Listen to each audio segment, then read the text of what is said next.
Hello friends, welcome to my channel study beginners. आज हम बात करेंगे पॉलिटिकल थ्योरी की। और ये वीडियो उन स्टूडेंट्स के लिए है जो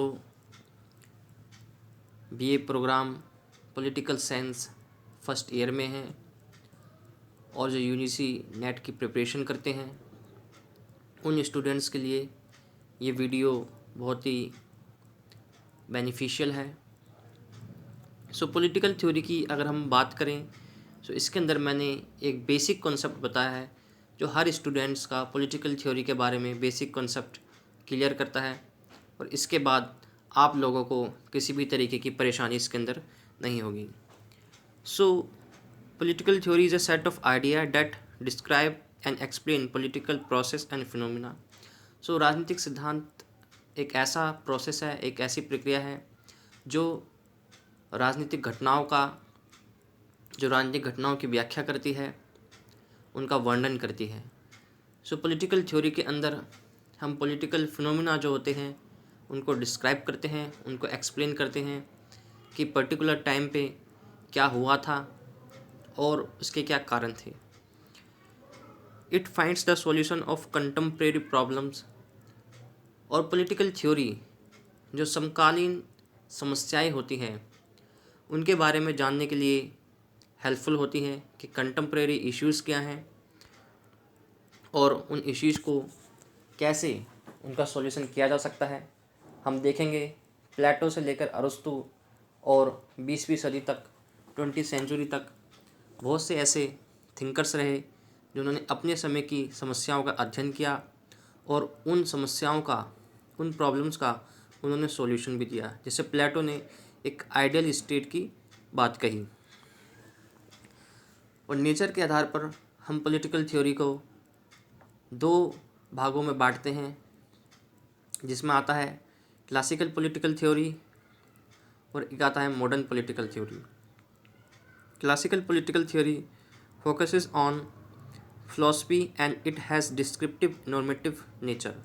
जो क्लासिकल पॉलिटिकल थ्योरी था, जो अरस्तु, प्लेटो, हॉब्स, लॉक, रूसो के ज़माने में था, उसमें बेसिकली जो अध्ययन होता था वो दर्शन शास्त्र का अध्ययन होता था, फिलॉसफी का अध्ययन होता था।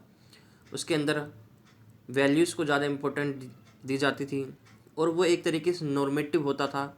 उसका जो स्टडी का मेथड था वो नॉर्मेटिव स्टडी होती थी। दूसरा वो वर्णनात्मक होता था, डिस्क्रिप्टिव होता था, कि उसमें राजनीतिक घटनाओं का सिर्फ और सिर्फ वर्णन होता था, या उसमें हम फिलॉसफी को ज़्यादा देखते हैं, या उसका नेचर नॉर्मेटिव होता था। ये था classical political theory. Modern political theory focuses on the scientific study about the human behaviour. और जो मॉडर्न पॉलिटिकल थ्योरी था वो बेसिकली साइंटिफिक स्टडी पर जोर देता है, जो 1950 के बाद शुरू हुआ। इसकी शुरुआत बेसिकली 20वीं सेंचुरी के स्टार्टिंग में हो चुकी थी, बट इस पर जो जैसे डेविड हेल्ड, रॉबर्ट कोवन ने फोकस किया वो 1950 के बाद किया कि पॉलिटिकल थ्योरी में साइंटिफिक अध्ययन होना चाहिए ह्यूमन बिहेवियर का, और हमें वैल्यूज़ की जगह फैक्ट पर ज़्यादा जोर देना चाहिए।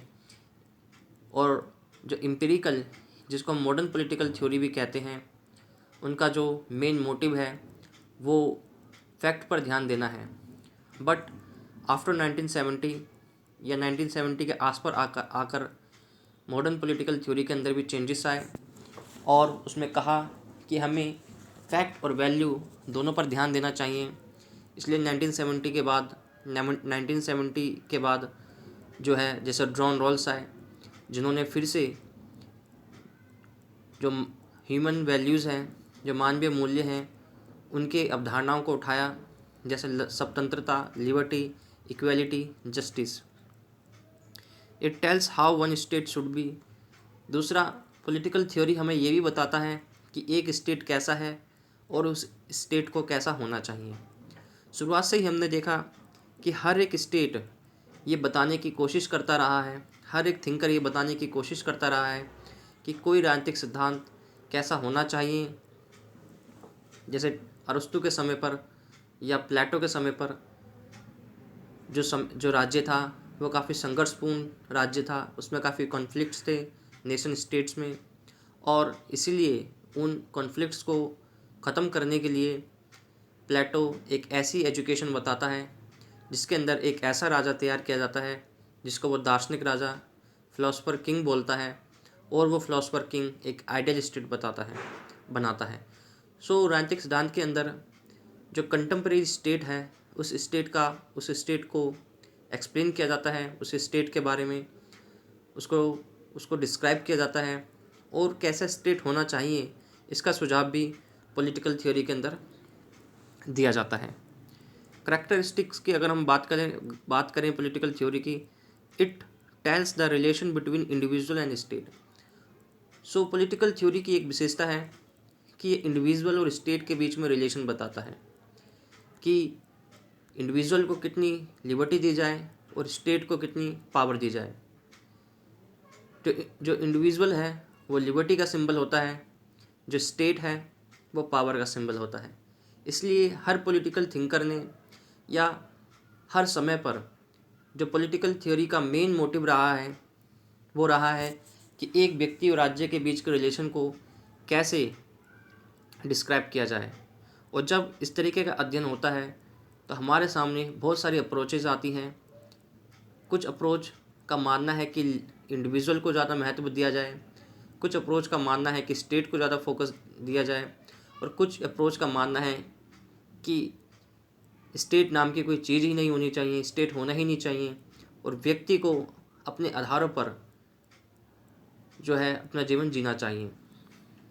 सो बेसिकली पॉलिटिकल थ्योरी का जो मेन मोटिव है इंडिविजुअल स्टेट के बीच में रिलेशन बताना, और इंडिविजुअल चाहता है, जो थिंकर इंडिविजुअल के फेवर में है वो चाहते हैं कि ज़्यादा से ज़्यादा फ्रीडम या लिबर्टी इंडिविजुअल को मिलनी चाहिए, और जो स्टेट के फेवर में होते हैं वो चाहते हैं कि स्टेट को पावर ज़्यादा से ज़्यादा मिलनी चाहिए।